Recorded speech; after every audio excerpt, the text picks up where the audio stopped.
Hi, this is Walter from Yellowstone Country Fly Fishing. This is my fly tying video for February 17th, 2025. And what I'll be doing today is my GFA Hopper. This is an improved GFA. This is kind of my current version of it. And made most famous by Tim Flagler, tight line videos. I don't know where he heard of the pattern because, I've been tying this for almost 20 years now through several variations. And his video's gotten 150,000 views or something, and that really isn't how I tie this fly anymore. I went through a spell where I really didn't fish it much, but then a couple seasons ago there was for whatever reason they wanted a longer hopper pattern. I usually use my bob hopper nowadays, but for whatever reason they wanted a longer bodied hopper again, and so there was more call for this kind of longer foam pattern that's otherwise honestly fairly similar to my bob hopper, although it's got a hair wing and a little bit more going on. But this is how I'm tying it nowadays. Foam under the hook shank, Krystal Flash underwing, extra set of legs in the back there. It's really a crossover pattern between a hopper and a stonefly. It actually fills the same role as something like a chubby Chernobyl, but obviously is quite different pattern-wise. The way I originally came up with it, it was supposed to be a sort of stand-in, fulfill the same role as Charlie Craven's Charlie Boy hopper, but while being a lot easier to tie. And it fills that role, but it also fills in as just your kind of big, leggy attractor dry. So I'll shut up and go ahead and tie it here. Alright, so my hook in the vise here is a size 8 2XL hopper hook, and every major manufacturer makes these. And I'll tie this pattern in size 6 to 12. Smaller than 12, I really do like the GFA, or I'm sorry, the bob hopper much better. And 10 and 12 is really the sweet spot. I'm just tying this one in a 10 or in an 8 because it shows up a little better for the camera. Body on this is going to be a pre-punched kind of tan and black. You see the modeling here. This is Montana Fly Company photo foam or something like that, modeled foam. And you can tie this with whatever color foam you want. That's one of the secrets of a pattern this simple, is that the simpler pattern is, the easier it is to change things. Something like a San Juan worm, you can tie that in any color and it'll work, given certain circumstances. I know people tie these in, chartreuse and yellow and fish for bluegill with them. I actually tend to like, in smaller sizes, pink and peach, as well as, your more standard hopper colors like tan. This color, the tan and black, is much more of a golden stonefly, the summer stonefly we have here, the nocturnal stone.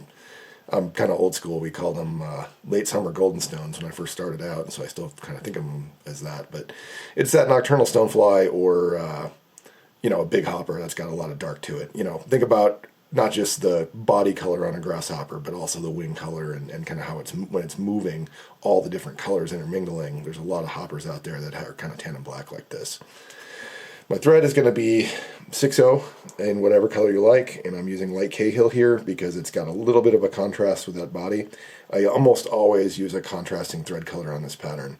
It's a simple enough pattern that especially if you're tying it with a solid color foam, let's say you're tying it with black. If you just used black thread, it would really be too monochrome, and so I would always use a contrasting color. So if I'm using tan, I'll use cream or yellow possibly. If I'm using yellow, I'll use white or cream or brown or black to make it look kind of like a bee. On the pink ones, I use a red thread. On the peach ones, I use usually a cream thread or possibly a pink thread.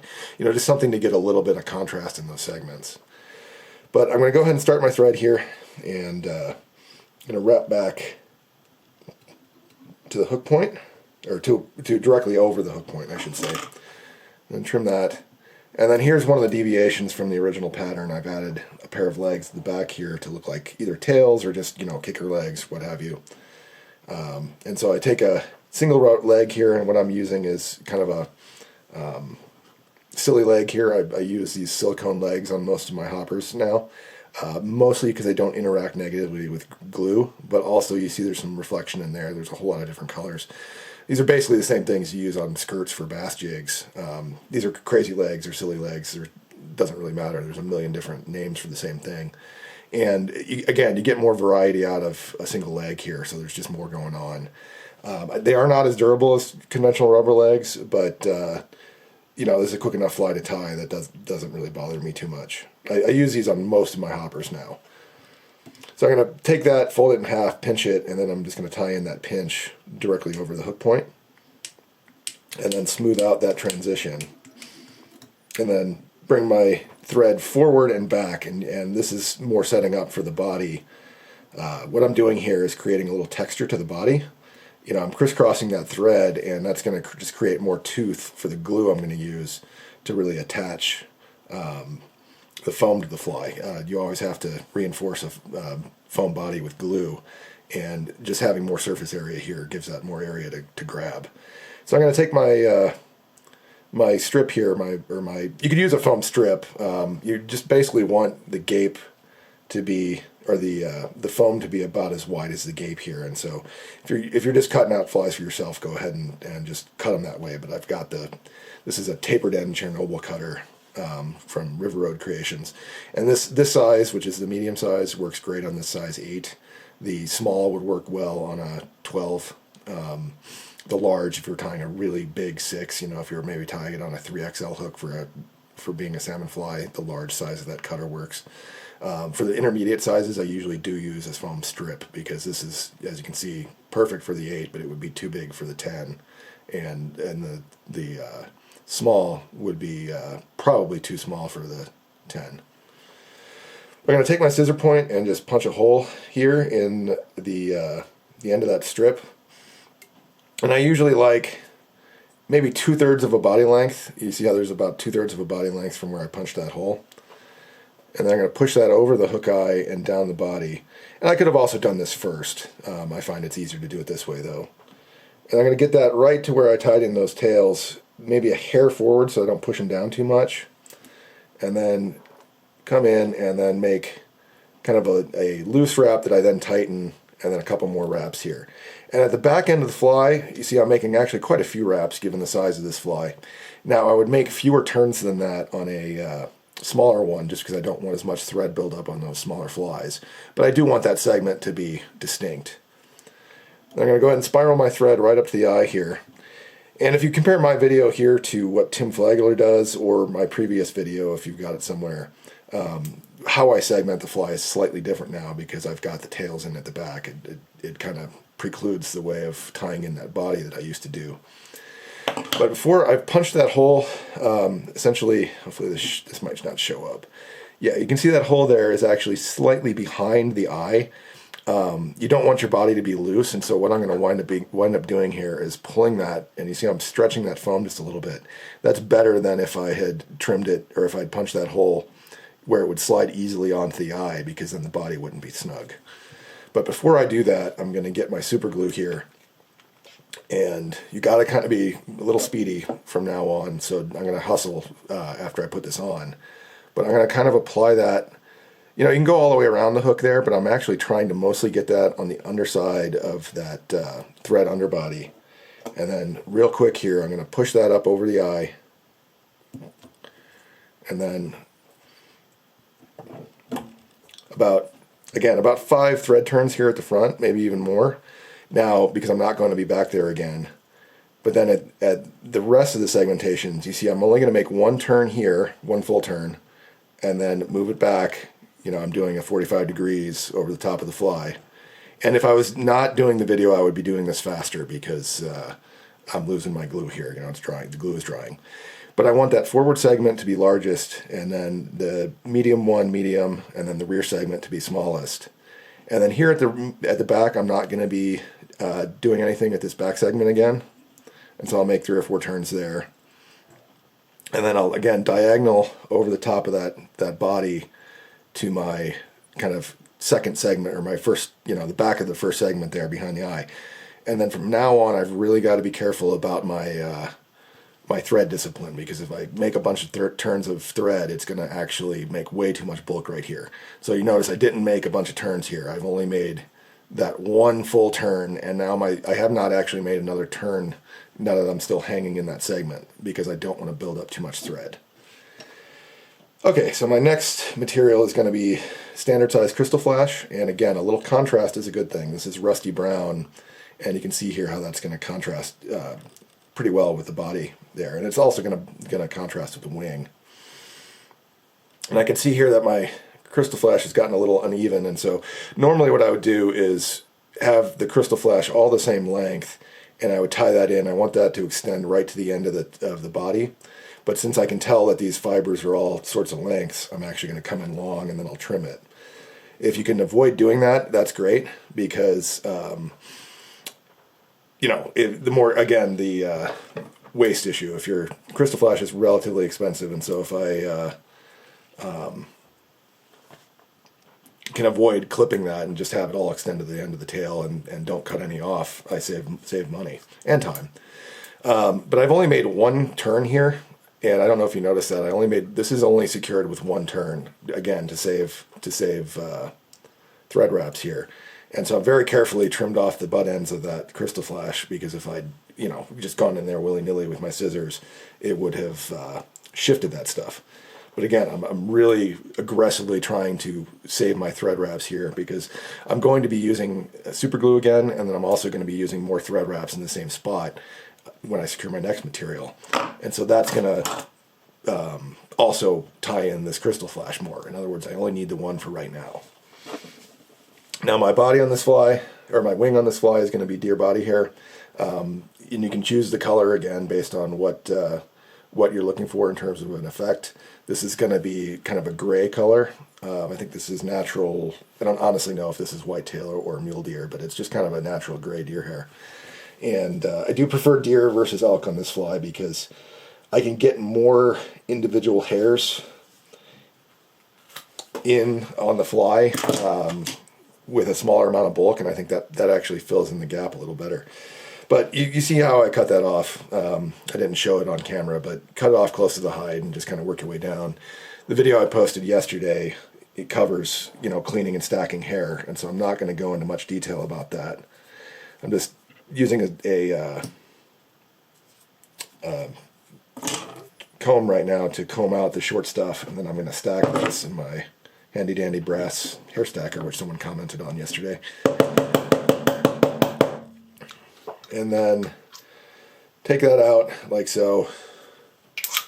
And I'm going to tie this in, and I misspoke when I said I tied the Krystal Flash into the end of the body. I actually want the Krystal Flash to extend beyond the body, but then I want my deer hair to extend basically to the end of the body. I want that deer hair shorter than the Krystal Flash.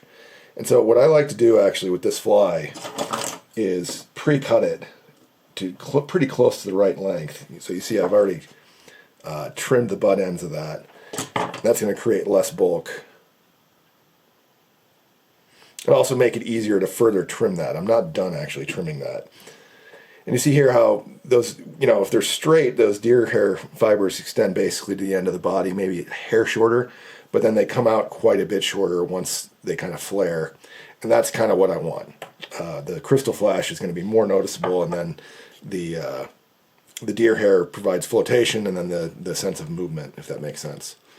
But now what I'm doing is actually coming in and trimming the rest of those butts, getting them essentially as close as I can.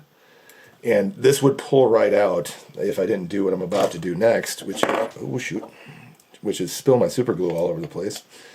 Or almost spill my super glue all over the place. But I've got my super glue again, and I'm going to put that on the butts here. And I'm going to be pretty liberal with this. I want that to float down or soak down into that hair. And then I'm going to bring the rest of my hair or my foam strip over. And again, just one turn for now. And then what I like to do too is kind of squeeze that a little bit, kind of mash everything together so it kind of melts together. And if your strip is too long, especially if you're using just a foam strip, you'd need to trim that, the top strip short. But that's actually about how long I want that. I like that to extend about to the end of that second body segment. All right, so my legs on the fly, the forelegs anyway, two of the same thing that's in the back. And then, again, to save thread wraps and prevent too much bulk, I'm just going to grab the first one of these underneath my thread like this and then just pull it up. I was going to do that. That one broke. But I'm going to grab that and pull it up to the far side of the fly. That was very odd. I've never actually had that. These must be old legs because they're brittle. And that second one did not break where I was tying it in. It just broke. Maybe I need to buy some new legs. But anyhow, I like to position that like this, and then if I need to adjust length, about like that. I do like, for whatever reason, I don't know if this makes a difference, I like the rear leg to be longer than the foreleg on almost all of my patterns like this, hoppers, stoneflies, anything. And then the leg on my side, I do make another thread wrap just because that's easiest. So that's all secured now, and lengthwise looks about right. And then my indicator on the fly is just 2mm foam. And again, there's a total of 1 thread wrap securing the legs here. So the head and the legs are now secured by a total of like 2 or 3 thread wraps. I can't remember exactly how many I made securing the head, but very minimal. And you can see I don't have a lot of thread buildup there on the underside of the fly, which is, again, what I'm trying to avoid. All right, so I'm going to come in and then, again, just 1 turn to start with here on that indicator foam. I'm going to trim that. Basically, I like to line my scissor blade with the back end of that, bullet head, and that's how long I make my my foam strip on this fly, my indicator. All right, so I've made 1 turn to secure the indicator, and then to secure everything more, I'm going to make my whip finish directly over this segment. There's 1 turn, 2 turns, 3 turns.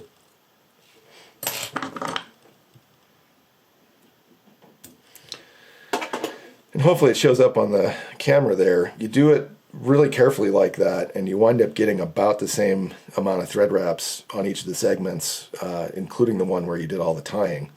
And I just think that looks good. The fish probably don't care, but I kind of like tying flies that look good. I fish them better, I think. Now, on this one of the reasons I like the silicone legs is that they usually do a little better with super glue than the other kinds of rubber legs, which usually get brittle and break with other kinds of, or with super glue rather than head cement. This one I opted to use the head cement just because they didn't seem like they were very durable anyway. Like I said, I think I need to get some new legs. These are legitimately probably 7 or 8 year old pack of legs I used for this, and so UV and stuff I'm sure has gotten to them. But that is basically it for the basic pattern, and you can do nothing else if you like to it. I do like to do one more thing on most of these, which is put some eyes on. Now normally I would just use a black Sharpie or brown Sharpie, whatever. The problem is with the black modeling on the foam here, that's not going to look good. You can also use nail polish on your flies. And it takes more time, of course, but the thing is, you can get nail polish, since it doesn't soak in very well. You can actually create a little contour with it. And usually what I'll do is actually make 2 coats, because it does soak in a little bit. And I'm just using orange here because it shows up so well. I don't know that the color really matters. Again, this is more for me, and if I was selling these commercially in a fly shop, that's obviously going to pop a lot more than if I just left the foam plain. But you see how those are poking out and going to show up really well. I could even use black and it would show up. But I started using the nail polish eyes on the black ones of these and my bob hoppers, particularly using either this orange or maybe like a bright pink to look kind of like a cicada eyes or something like that, because you use a black Sharpie on a black foam, it's not going to show up at all, but that actually shows up really well. You can use a light color of marker or of nail polish on a dark foam and it still shows up. But there you have it. There's the improved GFA hopper. That's kind of how I'm tying them nowadays. And go ahead and whip a few of these up if you like your kind of more traditional hoppers that are still easy to tie. As always, thanks for watching, and feel free to leave comments. Feel free to click the Buy Me a Coffee link in the pattern description if you found this video helpful or find my other content helpful. And see you next week.